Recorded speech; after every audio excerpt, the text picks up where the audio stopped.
कहत बा, अरे दिल लेके जा रहे हो। हमार जगह है यार,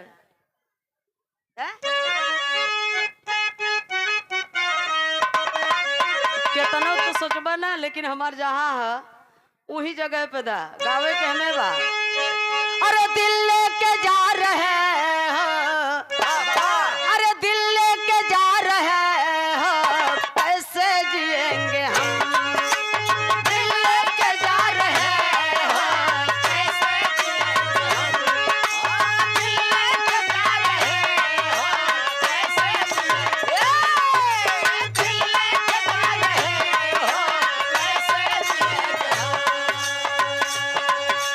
दिल लेके जा रहे हो, कैसे जिएंगे हम। दिल लेके जा रहे हो, कैसे जिएंगे हम। दिल लेके जा रहे हो, कैसे जिएंगे हम। दिल लेके जा रहे हो, कैसे जिएंगे हम।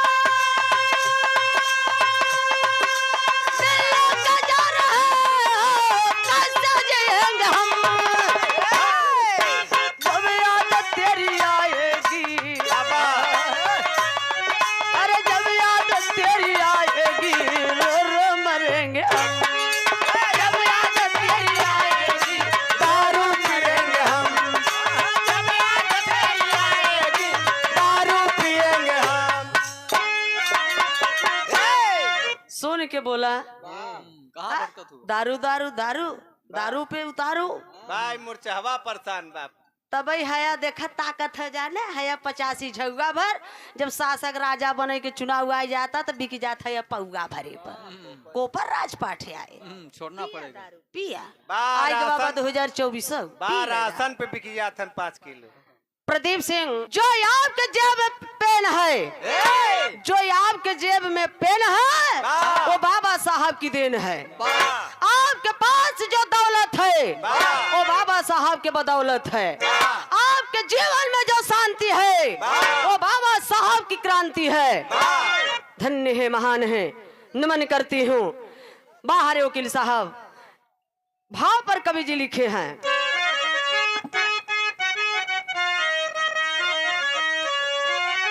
आखिरकार में ये बर्बादी का कारण कहाँ से शुरू हुआ है। अरे यारियों ने मेरे देश को, अरे यारियों ने मेरे देश को बर्बाद कर दिया। यारियों ने मेरे देश को बर्बाद कर दिया।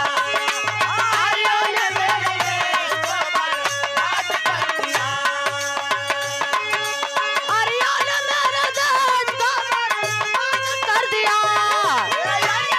मेरे देश को बर्बाद कर दिया।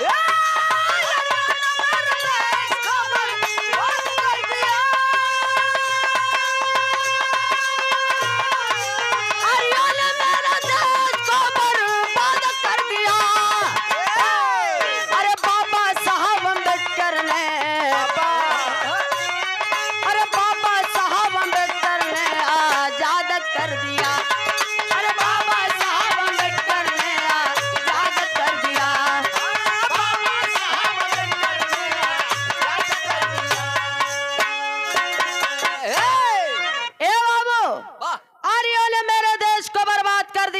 साहब अम्बेडकर ने आजाद कर दिया। गौर करेंगे, आज जैसे हम लोग संविधान के तहत, संविधान से मेरा देश चल रहा है। संविधान के पहले ये मनु ब्राह्मण द्वारा मनु विधान मनुस्मृति बनाया गया। इस मनुस्मृति का इतना कड़ा कानून था, इतना कड़ा कानून था, फिर भी हमारे आपके पूर्वज चला करते थे। इतना कड़ा कानून रहा मनुस्मृति में कि नारी इतनी नीच गंवार है ने। हे खेत देखा था, खेते का काम हो जैसे धान गेहूं सरसों चना पैदा करना, उसी तरह से नारी नीच गंवार का काम है सिर्फ बच्चा पैदा करना। चाहे जैसे वो कैसे हो, अगर पति से न पैदा होई, देवरे से, उनहू से न पैदा होई, जेठौते से, इनहू से ना होई, ससुरे से, इनहू से ना होई, तब ये सब पड़ोसिन से, इनहू सबसे ना होई, तब हमसे मिला। अरे वाह, ये शेर। ए बाबू वो मनु स्मृति मनु ब्राह्मण कह रहा है वाह नारी नीच गंवार का काम है सिर्फ बच्चा पैदा करना। वाह और नारी के लिए गीता में लिखा गया है कि नारी नरक का द्वार। वाह, तब इन्होंने सारे पैदा कहाँ से बहन? रामचरितमानस में तुलसी दुबे चित्रकूट बांधा के रहने वाले ने लिखा है कि ढोल गंवार शूद्र पसनारी सकल ताड़ना के अधिकारी। वाह ई ढोली के जितने पिटबा वाह उतना ही सुघर बोली, और ई सुदरन के जितने मरबा वाह उतना ही लोग ठीक से रही हैं, और मेहरारू के जितने पिटबा वाह उतना ही इन्होंने लाइन पे रही। ए, होश में बोला जा। भाई ए बाबू हम थोड़ा कहते गौर करेंगे आखिरकार में शूद्र अब है हमने भ्रमित में है जेकरे सिंहिया जमा रहा जे सिंह लिखत रहा वो कहे हम बढ़ जाती है। अब जे मुसहर पासी चमार धैकार हैं कहीं हम छोट जाती है यार दलित है। आखिरकार में सोचे वाली बात बा कि शूद्र के बा है। मनुस्मृति में हमार तोहार पूरा औकात लिखा बा। का लिखा बा है बताओ थई। अहिर गड़ारम शूद्र चमारम बिना गुनाहम पंच पनाहम। अहिर गड़ारम शूद्र चमारम बिना गुनाहम पंच पनाहम। अहिर गड़रिया चमार मुसहर पासी धोबी धैकार लोहार कुहार शर्मा बर्मा पटेल बिंद भूमिहार पासी जितने मूल निवासी हैं वाह ये लोग सभी लोग शूद्र हैं। वाह और शूद्रन के सवेरे सवेरे 5 जूता मारे चाहे बिना गुनाह का। वाह वह नाश्ता के रूप में सुबह सुबह बाबा साहब ना पैदा भवा होतीन जेकरे पास 32 डिग्री और 9 भाषा के ज्ञाता अगर ना रहा होते तो बाबूजी जूता ही जूता रोज मराई थी जा हमने। वाह 5 जूता तो हम मरा तू 5 जूता उन्हों मराते जो मनचे बकात हैं। ए भैया देखा था उनकरे देही पर जितना हीरो बना है इस संविधान के दिन है। वाह ई जौन सरोज के देखा था ई देखा था कि जौन कुर्सी बैठा है ये संविधान का देन है। वाह और ना ही उस समय मनुस्मृति का कानून रहा सरोजवा बोल देते तो है जिभिया होकर काट लिया जाता है। वाह और आप लोग ना जौन बैठा है टुकुर टुकुर ताकत है तू लोगन के कनवा में ना शीशा पिघलाए कर ठूस दिया जाता। वाह जिंदगी भरे के कुल जने बाहिर हो जाता। ये मौलिक अधिकार मिला भाषण देने का अधिकार चुनाव लड़ने का अधिकार वोट डालने का अधिकार बिरहा गाने का अधिकार धन दौलत रखने का अधिकार डॉक्टर बनने का अधिकार नया नया कपड़ा पहनने का अधिकार अच्छा दारू अच्छा पीने का अधिकार। धन्य है मौलिक अधिकार मिला है बाबूजी। आखिरकार में गौर करेंगे फिर भी हम लोग इतने पाखंड में फंसे हैं क्यों। कहानी एजा से शुरुआत बा मास्टर फरिया के।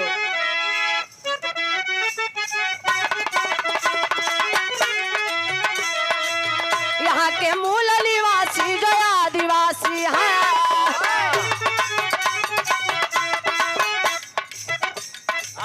आर्याए बल देवता जो सत्यानाशी हैं विष्णु बना लेता इंद्र सेना नायक है। यही विदेशी मेरे देश के नायक है। विष्णु बना लेता इंद्र सेना नायक है। इनके समर्थन में कोई फॉरवर्ड कोई सूर हुआ वतन पुजारी निशाचर कोई असुर हुआ। देवता इंद्र ले सेना वतन नसाया है। हमारी संस्कृति इतिहास को मिटाया है।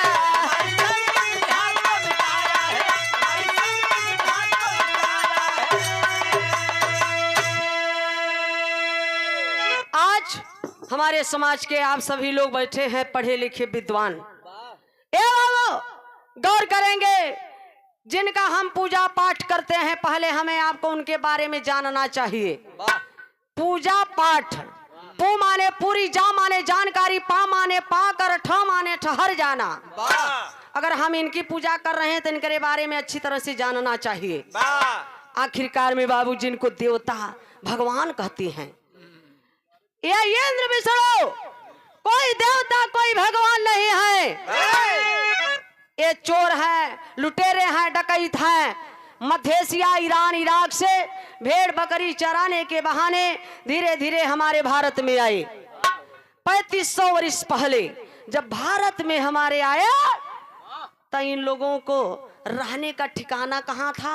एकदम पहाड़ी इलाका में, जंगल में, जंगल के किनारे ऐसे टेंट लगाई ले और रात भर वहीं में रहें। हमार तोहार पूर्वज राजा रहन, खाए के चैन से सोए तो इन्हें आक्रमणकारी वो गांव में पहले ही निद्रा में पहुंचाए। तो जे बड़ बुजुर्ग रहे ओके काट मार के फेंक दे, नौजवानन के सेना बना के साथे में रख ले और जितना भारत के बहन बिटिया बचाए इन्हें आक्रमणकारी परसेंटेज के हिसाब से बाट बाट के ले ले बाबूजी। आखिरकार में इतने ना बाहरे हम लोगों का भारत देश, हम लोग यहाँ के रहने वाले नहीं हैं, हम लोग सिंधु घाटी के रहने वाले हैं। विश्व के सबसे चढ़ी बड़ी सिंधु घाटी सभ्यता इतिहास में बताया गया, लिखा गया है। ये बेईमानों ने बताया कि नालंदा विश्वविद्यालय में हम लोगों का इतिहास 6 महीना तक जला। यहाँ से आगे लगी तो इलाहाबाद पहुंचे में कितना समय लगी? 1 महीना, 1-2 महीना लगी ना। लेकिन लिखा गया है कि 6 महीना तक जला। पानी बीचे में नहीं बरसा, बूता नहीं आगी। सोचा बाबू, गौर करेंगे, 6 महीना तक जला नहीं। इन आक्रमणकारियों को एक एक पन्ना खोल खोल के पढ़ पढ़ के हम लोगों का इतिहास जलाए कि न रही बास न बाजे। इसलिए हमारे भारत देश में ये पाखंड से हम लोग फंसे हैं। हम लोगों का असली इतिहास जर्मनी, जापान विदेश संग्रहालय में रखा गया है, जहां बाबा साहब शिक्षा लेने गए थे। गौर करेंगे बाबूजी, भारत के लोग हमार तोहार पूर्वज रहन कैसन। गीत का भाव लगल मास्टर।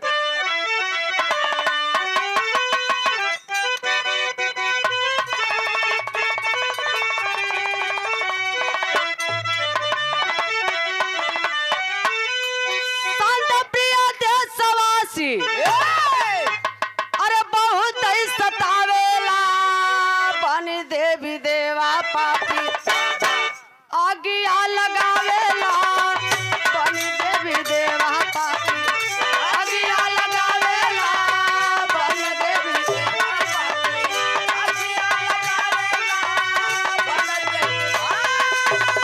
आगिया लगावेला बन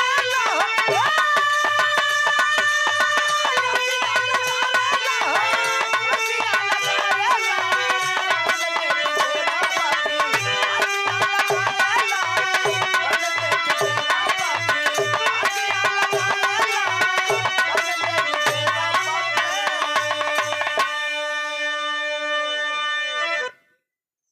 पापी देवी देवा रहन जब तक हमारे तोहरे में आगी काहे लगाए। अरे मलली वासी लेके भागा अपना परान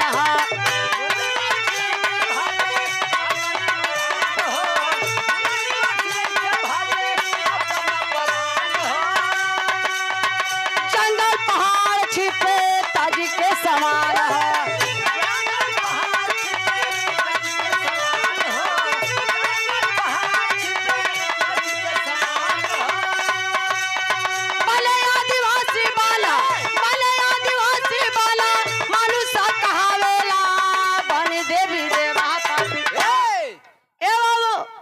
मूल निवासी भारतवासी जो लड़ाकू थे, जाति तो था नहीं उस समय, जो लड़ाकू थे कि राणा प्रताप की तरह घास की रोटी खा लूंगा, लेकिन इंद्र विष्णु मैं तेरी गुलामी कबूल नहीं करूंगा। कुत्ता कमीना हरामजादा चीर फाड़ के फेंक दूंगा।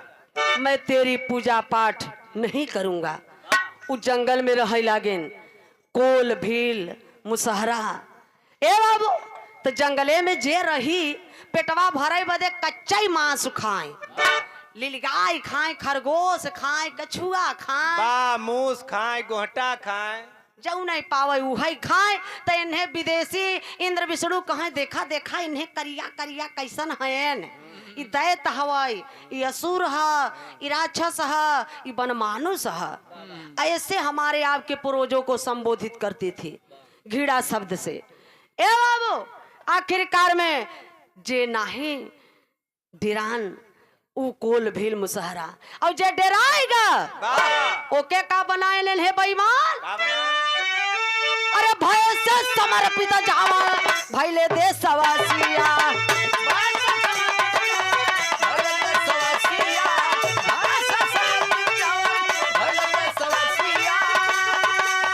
वही बने प्रजा हमारे देश का निवासिया।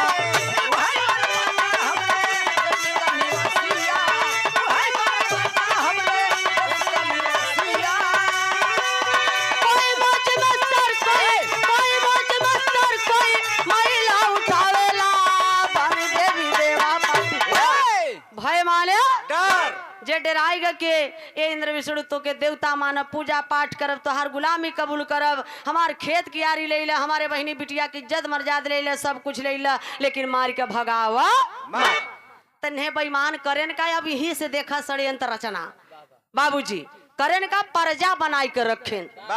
कैसे कहें चल तो हमार जूता सुगाजू से तोई चमार है, चल तो पानी भर आजू से तोई कहार है, चल तो गैया भैंस पाल आजू से तोई अहिर है, अहिर है तो का करी लेकिन शुद्र है। तोर काम है तनेबा के गाय भैंस तू पाल और घी दूध लिया हमई दे और माठा तो नहीं पिया। उहई हमने इतना बड़ा मूर्ख है जा। सोचा भैया जब मठवा मराई जाता तो में कौन विटामिन बचत है? बस सारा मलाई खत्म, कुछ नहीं बचत, केवल ठंडई के कामे आत है। जब गर्मी आ जाए तो तुरंत भीटी चौराहे पर पहुंच जाब के एक गिलास लस्सी माठा मिल जाता पी ले तो पेटे में ठंडई आई जात। हमार समाज माठा पियत पियत ठंडई के चक्कर में ठंडा के ठंडई रह गए, कहियो गरमाबई नहीं जे गरमान उ बेईमान केंद्र और राज्य का सरकार बेईमानी से ले ली है सीबीएम में घोटाला करके। हाँ तो ये 2024 में माठा पिया ठंडा नहीं रही जा। आज उस दूध पिए 5 मिनट और बताया घबरा जी 24 से पलट देव हम। आज से तू अहिर और चल तू गैया भैंस पाल, सॉरी भेड़ बकरी पाल ताकि ठंड लगे तो कंबल हम लोगों को ओढ़ने के काम में आए। आज से तू गड़रिया इसी प्रकार चल तू लोहार कोहार है ना तू काम कर चल। ए बाबू इसी तरह से हम लोगों को बांटे 6743 जाति में बांटे और वो एक जाति में 7 जाति। तो जोड़ लीजिए आप लोग पढ़े लिखे हैं कितनी उपजातियां हुई? 50,000 नियर बाबू। आज वही हमने बटा के बटाई है, कितना अखिलेश भैया फलाने भैया लग जाते, कितना समाज के लोग मर जाते, लेकिन फिर एक नहीं होता। हमने कैसे बटा है इन बेईमानों का षड्यंत्र रचना, फूट डालो राज करो, डिवाइड एंड रूल इतना बांट दिया है कि बटे हैं कैसे कि यादों है तो यादों में ब्याह कराएं और वो गोत्र देख कर, प्रजापति है तो प्रजापति में कराएं, चमार है तो चमार में, बिंद है तो बिंद में, पासी है तो पासी में। हमें तोहे रच के ज्ञान हो, चाहे अगर पंडित जी के घरे से ब्याहे वाला कार्ड आए तो पढ़ लिह वो लोग कैसे शादी करते हैं, गोत्र चेंज कई का शादी करथिन और गोत्र चेंज कई का शादी करे से जब लड़का पैदा होता ना वो हाइब्रिड पैदा होता, इसीलिए वो लोग शादी कैसे करथिन। दूबे हैं तो तिवारी में, तिवारी हैं तो पाड़े में, पाड़े हैं तो पधिया में, पधिया हैं तो मिसिर में, मिसिर हैं तो सुकुल में, सुकुल हैं तो ओझा में, ओझा हैं तो झा में। अब है दूबे यही मराए लगे तो चौबे उपधिया मिसिर सुकुल ढेर का रिश्तेदार भैन ना दौड़ा यही बचाओ बदे। अब यही पासी मरात रहे, मोटरसाइकिल से देखत रहब, देखत स्टार्ट करब चल देब जय मार सारी के मार का हमार बियादर है का हमार जाति है, हम लोग उसी में बटे हैं बाबूजी।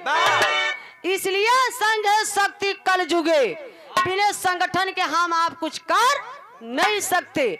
आज मेरा समाज एकदम बिखर गया है, इसलिए हमरन का लोहार कोहार शर्मा वर्मा पटेल बिंद भूमियार मूल निवासी 85 का कीमत बहुत कम हुई गवाबा, इतना कम हुई गवाबा। ठेलिया पर अंगूर बेचात है ना, ए भैया मंच पे ए जलाल भैया थोड़ा सा ए भैया कीमत इतना कम हो गया बाबा हमरन का कि जैसे ठेलिया पे अंगूर बेचात हो न भैया, जवन टूटा रहा था ओकर कीमत बहुत कम रहा था और जवन अंगूर गुच्छा में रहा था ओकर कीमत बहुत ज्यादा रहा था। इसलिए हम लोग टूटे हैं, इसलिए हम लोगों का कीमत बहुत कम है। बहुत कम, 165 वाली तक हुई गई बा। बस 70 पे ही बिक जाते हैं। झाड़ू जब तक बंधा रहा था बंधन में तो झाड़ू कचरे को साफ करता है, जब वही बंधन टूट जाता है झाड़ू का तो झाड़ू खुद कचरा बन जाता है। बा देखन ना है पूरा कचड़ा बा है। हम हम लोग कचरा हो गया है। तो गौर करेंगे बाबूजी, अखंड भारत में होत का बा, कभी जी यहाँ टेरी के भाव लिख दिए मास्टर। डॉक्टर ज्ञान प्रकाश जी बांदा से ये 4 जगह यहाँ तो फट गए। समझ ला कि डॉक्टर भगवान ही, छोटे लाल डॉक्टर जो कि बचा लिए तो भगवान ही हैं आप हमारे। आप तीसरी बार ऑपरेशन कराए और सूरज जी को ला भैया तो के कहे दे। अच्छा तो सुबह सुखवा शनिचर है ना,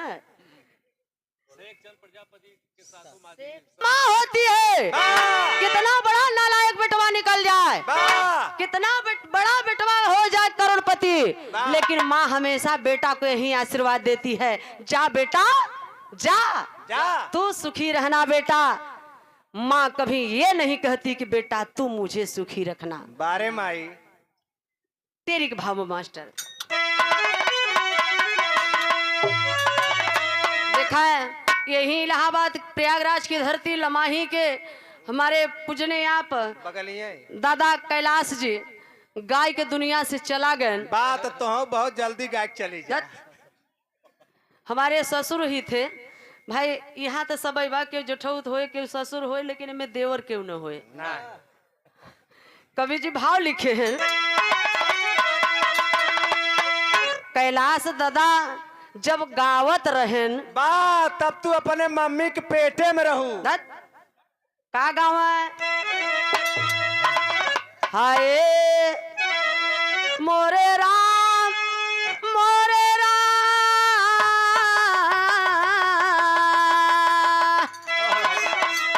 भोले बाबा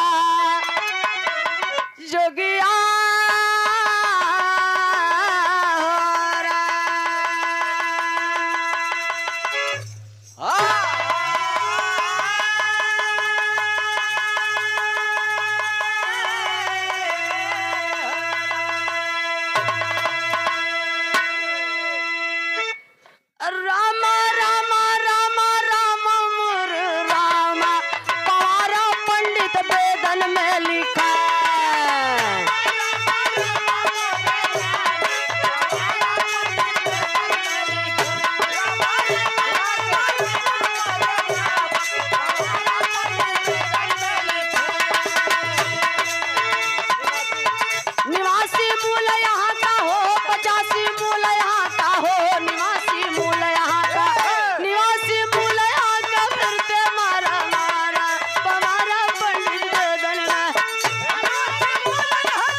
में लिखे हमारे तोहार पूर्वज थोरो लिखे हैं, नहीं तो अधिकार ही नहीं रहा पढ़े लिखे के ज्ञानी बने के। ए भैया पंडित जी ब्राह्मण ही तो ज्ञानी थे, उन्हीं ने लिखा है वेद पुराण, क्या लिखा रामायण महाभारत कि शंकर जी अंजनी के काने में बीर डाल दे तब हनुमान जी पैदा हो गए। बा कनवा में डालले से हो उद्यान ऋषि का वीर सरवा पत्ता पे बहत जात रहा। राजा दशरथ का बहन चंद्रकला चाट लिहिल तब सरवन पैदा हो गए। बा तो वीर नहीं मलाई रहा मलाई। तय अपने में हरिया के चटाक देख पट्टे चटा चटा दू चाटे पैदा करे तब न मन में भैया हरा के यूं समय चाटे से पैदा हो जाते। चटावत हूं बड़ा कहता चाहे बाउर सुनता चाहे चोतिया सरेख महान आप लोग हया। तुलसी दुबे ने लिखा कि सुमित्रा कैकेयी कौशल्या तीनों रानी खीर खाइन और वो श्रृंगी ऋषि निषाद के गुफा में बा निहारे चोरी चोरी तब जाय के भरत शत्रुघ्न राम और लक्ष्मण पैदा भयन। बा खिरिया खैले से हो। ई लिखे वाला तो पढ़ा लिखा था नहीं उस समय का। बा दारू बहुत तेज पीता था, भांग खाता था। ये समय बड़े बड़े विद्वान MBBS हमारे डॉक्टर साहब हीरा जो दोनों पति पत्नी डॉक्टर हैं, पढ़े लिखे हैं। आप लोग तरीका सोचिए, ये जनरल नॉलेज की बात है कि जे मुँहे से खाई तो गर्भाशय में जाई कि अमाशय में जाई। अरे यार वो जमाने में गर्भाशय माशय कनेक्शन एक रहा। यहाँ सबके चूतिया बनाए है का? भाई तुलसिया हो तब ना उसे पूछी था। धन्य है तुलसी, लेकिन चाटे से छीके से रगड़े से लड़का पैदा हो गया। बा श्री रामचंद्र मूर्ति दिहंत रक्तासुर पैदा हो गए। रमवा जस जस मुते रक्तासुर ससुरा तस तस बाढ़त जाए। उन्होंने किताबी में लिखा पढ़े रहे। सोचिए बाबूजी, क्या है ये, कितना बड़ा पखंड है। गौर करेंगे, कथा सुना था 3-4 घंटा गांठ जोड़ के मेहरारू के संग है बैठ कर। कथा माने जान ले जाय के शब्द कोश हिंदी का खोल के पढ़ ली है। कथा माने काल्पनिक कहानी, नकली कथा सुनाई के असली रुपया ले, हमारे तोहरे पैसा जुटाई के सबके सुतही दे। ई का हवे? यह तो कथा यार। ई कथा है। नकली कथा सुनब, जेबा से असली रुपया देब। माई बहनी हरे जही अचरे से गोड़ धरही, अचरे से गोड़ धरही। सरोजवा यहाँ ना असली कथा सुनावता, 1 रुपया दिया जा, आई का गोड़ धरा जा, चाउर कोहड़ौरे नीमा के लिए आया, जा जा अपने अपने घरे से घी लेके आवा 1 किलो। ए भैया सोचिए, करवा चौथ व्रत रहती हैं कितनी माताएं बहनें। चाणक्य जी कितने विद्वान थे। चाणक्य जी कहते हैं कि करवा चौथ व्रत रहती हैं। करवा चौथ व्रत रहने पर अगर हर पति की उम्र लंबी होती है तो भारत की किसी भी औरत को विधवा नहीं होना चाहिए। लड़का खिलावत रही माई बहनी हरे, कहीं मत रहो बाबू, देखा हो चंदा मामा दूध भात ले आवा, बाबू के मोहवा में डाल दा घुटुर से। लड़का खिलाई ही, और जब करवा चौथ व्रत रही तब वही चंदा मामा के चलनी में भतारे के देखी तब पुआस टूटे। वही चंदा मामा उहन, वही चंदा मामा भतारा उहन। का पाखंड हो भैया, सोच रच कर। बाऊ मर गए न, समझ ल के दाढ़ी बार छोड़वाई ली है, समझ ल के कुल शुद्ध हो ही गवा। और जितना बभने के दे देवा, समझ ल के हम अपने बाऊ के देत है, हमार बाऊ लेत हैं। जो स्वर्ग में गया, जो स्वर्ग में गया, क्या है स्वर्ग और नर्क? जिंदा आदमी स्वर्ग जा नहीं सकता और मुर्दा साला यहाँ आके बता नहीं सकता। तो किसने देखा स्वर्ग और नर्क कहाँ है? है। पैसा कमाने के लिए बाभन भैया लोग योजना बनाए। राम बिलारी से जात मत छिपाओ करा। ए भैया कोट कोट माना है जय भीम नमो बुद्धाय। तो कवि जी भाव लिखे हैं मास्टर, आगे का होत बा कोटली तो पंडित के लगे गए,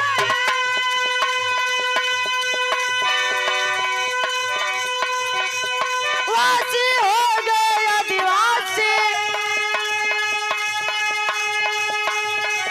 वर्ण व्यवस्था लिखी गई, कहे शूद्र मान लख 84, लोहार कोहार सिपर पावल चपरासी, सिपर में तर मोची धोबी, सिपर में तर मोची धोबी, महिला ढोवत 85।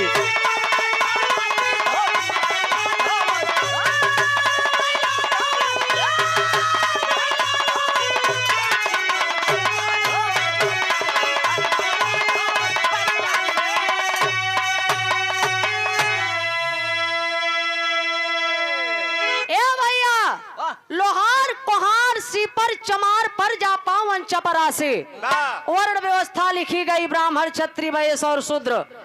ब्राह्मण ब्रह्मा के मुख से पैदा हुआ, क्षत्रिय भुजा से, वैश्य पेट से और शूद्र तवार पैर से। सोचिए मैं भी एक औरत हूँ, सोचा थी कि दुनिया में आवे बदे सब करिए कई रास्ता बा, तो कोनो मोहे से, कोनो छीके से, कोनो गोड़े से पैदा हो गए। अभी लिखे वाला रहता है तो के मारी के पूछित कि तोर माई बहन तोके कैसे पैदा करे। कितना बड़ा ये पाखंड है बाबूजी, गौर करेंगे। धन्य है आखिरकार में कवि जी हर आखिरी भाव तर्ज में लिख दे मास्टर।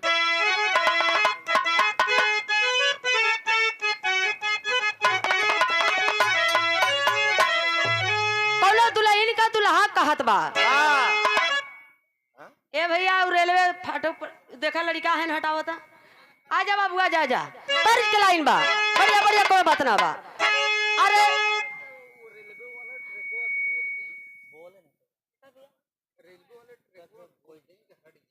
भैया हेलो, सेल्फी वाले भैया जितना ले थे जा वहाँ वीडियो बनावत है, कृपया हाथ जोड़ो थे। हमारे डॉक्टर साहब का कहना बा कि आप लोग वहां से कृपया हट जाएं, क्योंकि कार्यक्रम इतना बढ़िया संपन्न हो रहा है।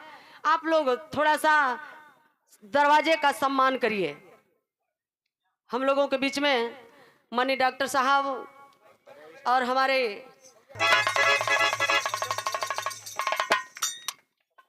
धन्य हो पिताजी, आज वो बारी फुलवारी जो भी है बाबू पिताजी हीरा मनी बाबूजी का देना है।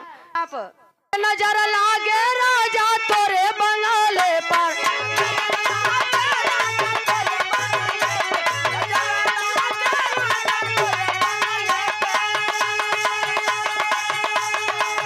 जाऊं मैं होती राजा बन के कोयलिया,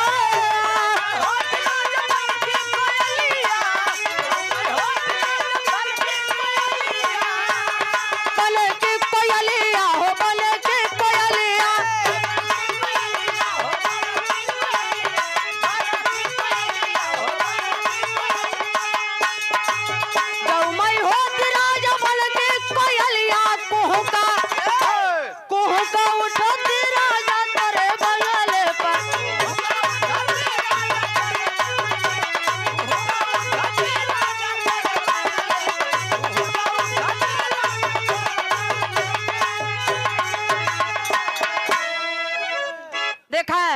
ये परिवार की ओर से 500 रुपए का सम्मान मिला। जय भीम, जय भारत, नमो बुद्धाय, जय मूल निवासी, जय संविधान। कवि जी भाव लिखे हैं, नजर लागल भैया मोरे देशवा पर,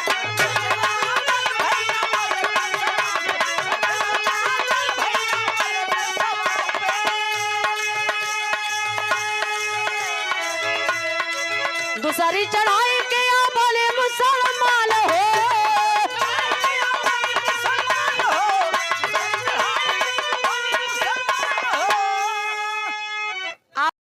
हाँ साथ है साथ मत जा भैया कुल जने, बस 5 मिनट और रुक जा। दूर वाले खाए लेवे दे, एक बाद नजदीक वाले खाया। हेलो ए बाबू, इस अखंड भारत देश में दूसरे चढ़ाई मुसलमान बन के आए, जो कि हमारे इस भारत देश में 2 समुदाय के मुसलमान हैं, सुन्नी और शिया, जो कि 90% सुन करके औरंगजेब द्वारा जबरदस्ती इन मूल निवासी को सुन्नी मुसलमान बनाया गया। ए बाबू, वो हमारे आप लोगों के खून है, भारत के असली मूल निवासी हैं, हमें आपको उनसे लड़ाई नहीं लड़ना चाहिए। और जो 10% शिया मुसलमान हैं, जो मध्य एशिया, ईरान, इराक से आए हुए हैं, जहाँ से अरब ए बाबू ब्राह्मण आए हैं, वहाँ से आए हैं, जो हमारे भारत देश में 10% है, उनका ब्लड हमारे आप से नहीं मिलता है। ये देखें, बेनी माधव प्रजापति, बेटा राम श्रृंगार प्रजापति, एडवोकेट हाई कोर्ट, नाती विनय कुमार प्रजापति, एडवोकेट हाई कोर्ट, गांव लमाही से 100 रुपये का पुरस्कार। जय भीम, जय भारत, नमो बुद्धाय। महेश कुमार प्रजापति, आज पाठ के लिए लड़ाई लड़ते लड़ते आए बाबू, परेशान है, तो कभी जी आलम भाव लिखे मास्टर।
का नाम है जाति पाति से ना कौनो हमरो दुश्मनी रे बाटा।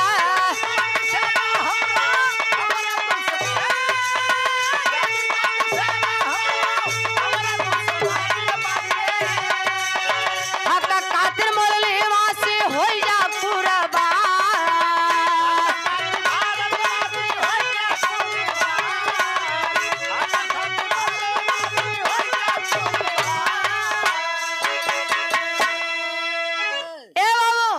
हमें जात पात से नहीं लड़ाई लड़ना है, गोली बारूद से नहीं लड़ाई लड़ना है।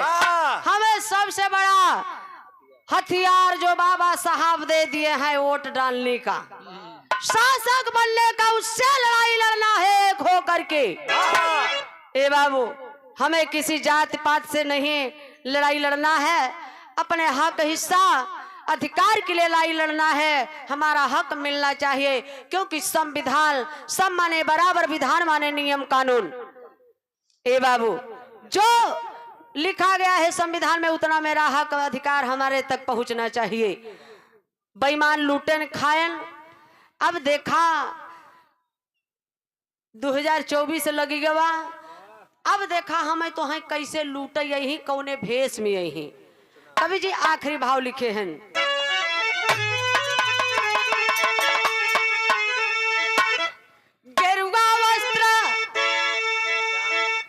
गेरुआ वस्त्र कमंडल और माथे का टिकावा, घूम के बेईमान लय धर्म का ठिकावा।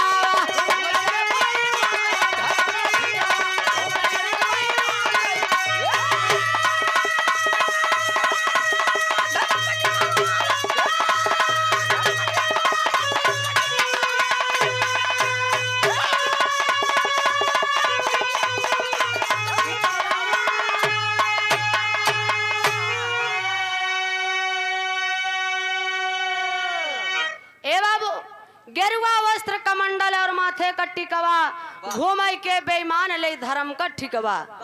धर्म का ठिकेदार हमारे तोहार देवी देवता, हमारे तोहार माई बाबू, हमारे तोहार मंदिर। लेकिन जब वहां दर्शन करे जाब बैठ गवा है नो में हिंदू का जितने ठिकेदार धर्म के ठिकेदार हैं। दर्शन करे जाबो जैसे विंध्याचल में ठेली ठेला होत रहे, दोनों प्राणी पसीना चुअत रहे, तब उस जुगाड़ लहब के कितना जल्दी दर्शन माई के मिल जाते। 500 देव तो कैसे दर्शन मिले, झरोखा से, और 1000 देव तो लगे से, 2000 देव तो चरण छुई के। आशीर्वाद है, आशीर्वाद, आशीर्वाद।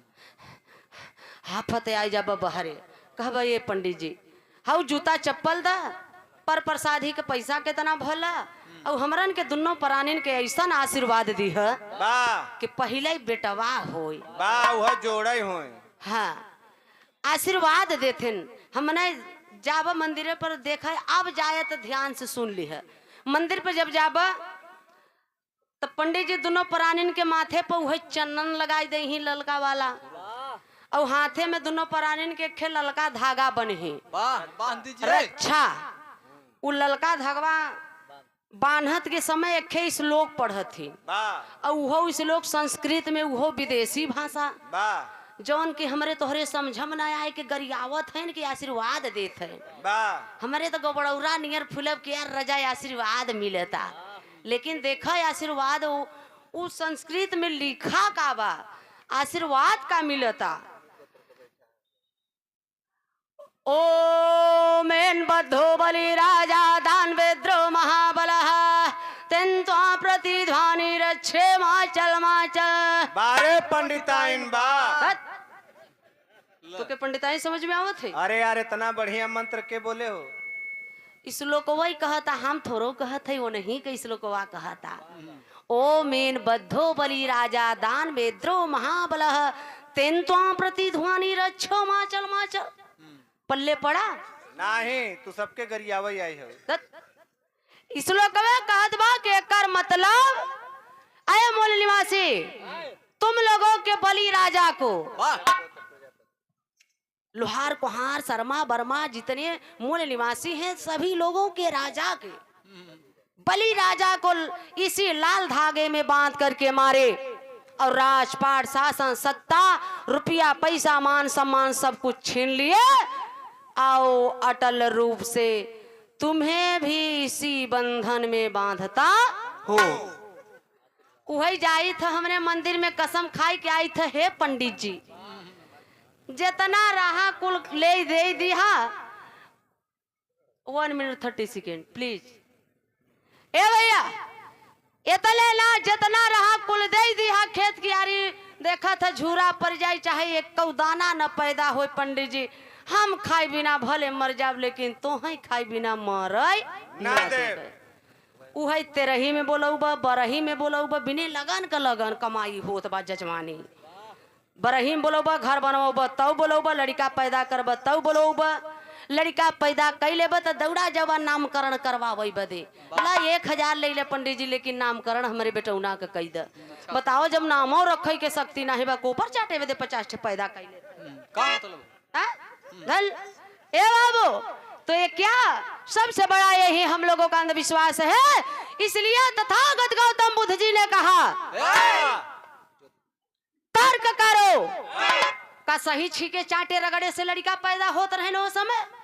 तर्क करिए, जो तर्क न करे वो धर्मांध है, जो तर्क नहीं कर सकता वो मूर्ख है, जो तर्क करने की साहस नहीं रखता वो दास है, वो गुलाम है। मंदिर वहीं जाते हैं जो मानसिक रूप से गुलाम हैं। इसीलिए ओशो ने कहा कि शूद्रों को मंदिर नहीं जाना चाहिए। बाबा साहब ने इशारा किया है मंदिर कुछ नहीं देगा, लेता है जो कुछ भी मिलेगा संसद भवन से मिलेगा। मंदिर में कहता पंडा पुजारी हमसे तो से जानकार हो गए बाबा। संझा जब पंडा घरे जाए लगे तब दान पेटी वाला जन बक्सा होता उनमें 4-5 ताला लटकाई देथिन गोदरेज वाला। उनके पता बा पंडा के घरे चला जाबे इ पथरा में सरवा कोनो शक्ति तो बा नहीं और चला जाबे कोनो सरे यही मार तोड़ ताड़ के माल खजाना लेकर चला जाही। इसलिए वो जानकार है। हम लोग कितने बड़े मूर्ख हैं। ए बाबू बदाऊ में देख लीजिए 40 साल की औरत की उसी मंदिर में पंडा पुजारी द्वारा इज्जत लूट लिया गया और जान से सरिया कई के उस औरत के मंदिरे में मुआई दिया गया। तो मंदिरिया में का भगवानवा कहाँ चला गया रहा। बात तो के पता ना भी ससुरा खिचड़ी ले गया रहा पहुंचावे रंजीत कुमार पास। ए बाबू इसलिए बाबा साहब का जे 3 टैबलेट खाए सो के फायदा करे। 3 टैबलेट सेल्फास वाली ना है खाए है जाने 3 टैबलेट कितना जने खाए है हाथ उठाओ देखी तो एक मतलब एक जने नहीं खाए है। मतलब इसलिए तो डॉक्टर इंजीनियर नहीं बन पाए। शिक्षित बनो संगठित हो और संघर्ष करो। घर भले मत बनवाया, खेत भले मत लिखाया, लड़का के बियाह भले मत कर, लेकिन बाबू हर लड़कन के पढ़ाई जरूर दी है। इसलिए बाबा साहब कहते हैं शिक्षा मास्टर चाबी है, शिक्षा वो शेरनी का दूध है, अरे जो पीता है वो ग्रसता है। इसलिए तो तुम मिर्जापुर छोड़ के आए हो इलाहाबाद पकलोरे में कर जाता। धन्य है। इसलिए यहीं से बिरहे का हमारे आखिरी लाइन कहनाम बा जो कि जागरूक हो गए जब जागो तभी सवेरा। हमारे अखिलेश यादव अखिलेश भैया भी कितने लोगों को जागरूकता लाए समाज में कि यादव समाज में भी हमारे लोग तेरे ही नहीं मनाते हैं क्योंकि तेरे ही ये पाखंडवाद है, इसलिए ब्राह्मण भोज है, इसलिए तेरे ही नहीं मनाना चाहिए। अपने लोगों को अपने समाज को खिला देना चाहिए सिर्फ। ए बाबू कार्यालय पर लिख दिए भैया अखिलेश जी कि गर्व से कहो हम शूद्र हैं। तो हम मूल निवासी हैं। जागे विरह के आखिरी लाइन बा धन्य है पेरिया रामा स्वामी, बाहर ललई राम यादव, बाहर तथागत गौतम बुद्ध जी, धन्य है धरती पुत्र मुलायम, बाहर पेरिया रामा स्वामी, धन्य है बाबा साहब। अगर इन महान पुरुषों की वचनवाणी अच्छी लगी हो तो आप लोग जोरदार ताली बजा के उनका सम्मान कर दीजिए। यही से आखिरी लाइन बा रामा रामा रामा राम रामा कमर पंडित दल में लिखा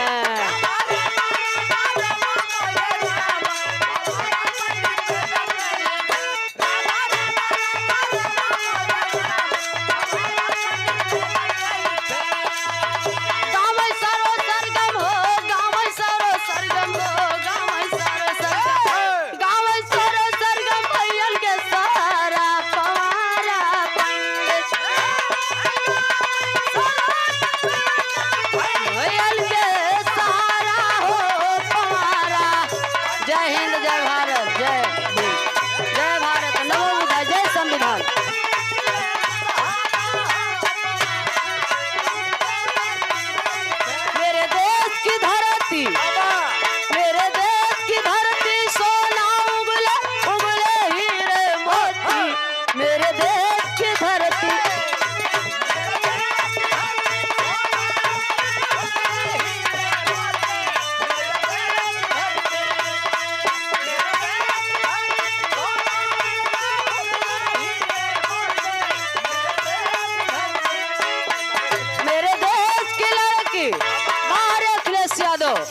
धन्य है बड़े भाई। मेरे देश की लड़की पहन के वर्दी हुई पुलिस में भर्ती। मेरे देश की लड़की